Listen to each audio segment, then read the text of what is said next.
this is the Klein Tools self-adjusting wire stripper. I'll get the link with the part number and everything in the description. I don't see the part number written on the part right now.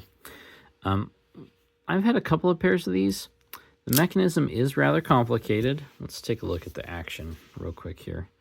So when you do it, you have a very sharp edge inside on both of those, the teeth on this side, and then you have a serrated grippy face on those.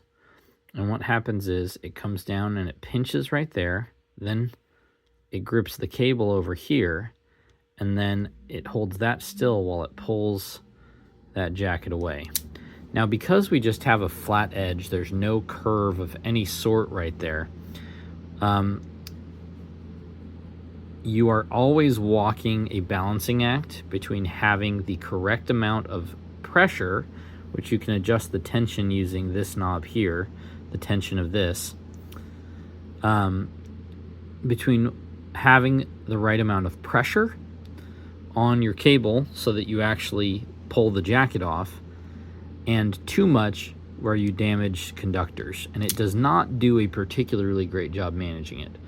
In fact, I never use this for single conductor. Let's go ahead and take a look. This is, I don't know where the tension setting is right now, so let's take a look. This is 22 gauge Teflon with a fiber reinforced jacket. All right, so we've been able to make a strip, but if we look down, if we got under a microscope, we would be seeing that we had scored the surface of those conductors the whole way through. In fact, you can see a transition from where that edge drug across the conductors to where it didn't because it was covered by the insulation. Oh, and then right there, you can clearly see damaged conductor. There is a cutoff tool that is very generously sized and works great.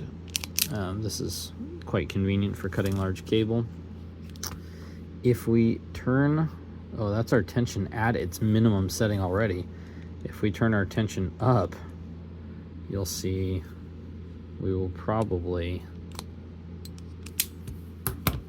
yeah, you can see we've dug in and almost cut through the jacket there.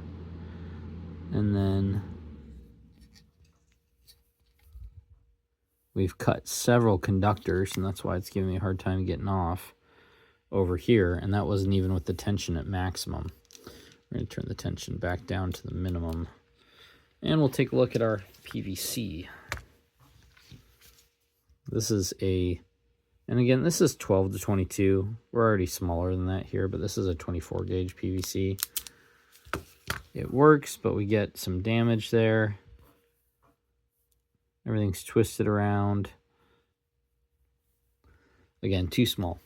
What I like to use this for is cutting the outer jacket of multiple conductor cable. So we've got this. If we get our tension settings right, and we can just nick this with a scalpel, which I have not done here, but you can see we're pinching and pulling. If we give that a nick with a scalpel, we will see that we will have just the right amount of tension to pull and break that nice and cleanly. Let's turn our tension up and give this another go. Now, this time we've turned the tension way up. I wager we're going to damage the jacket. See? We've pulled through, but only on 2 spots. Not enough to actually cut the cable.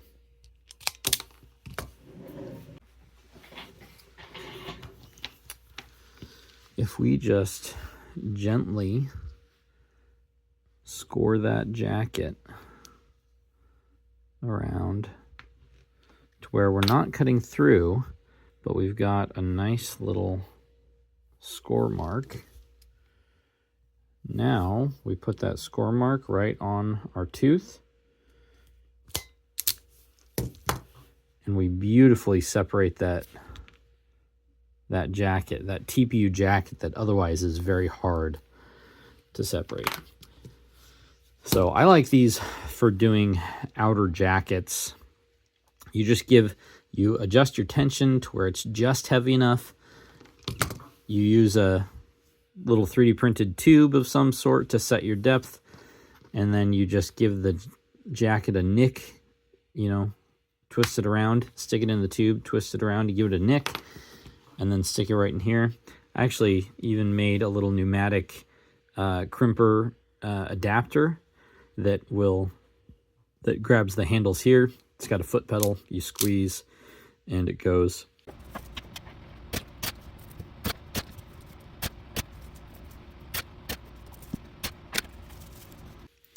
I would not consider this a general purpose wire stripper by any stretch of the imagination. It is kind of a very particular use.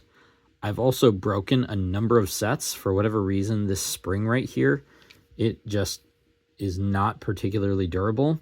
It is very stiff, and so I've had a hard time finding an off-the-shelf replacement spring, but I've broken several of these springs, and so I have multiple sets of these that are just sitting there with no purpose because they don't have a spring.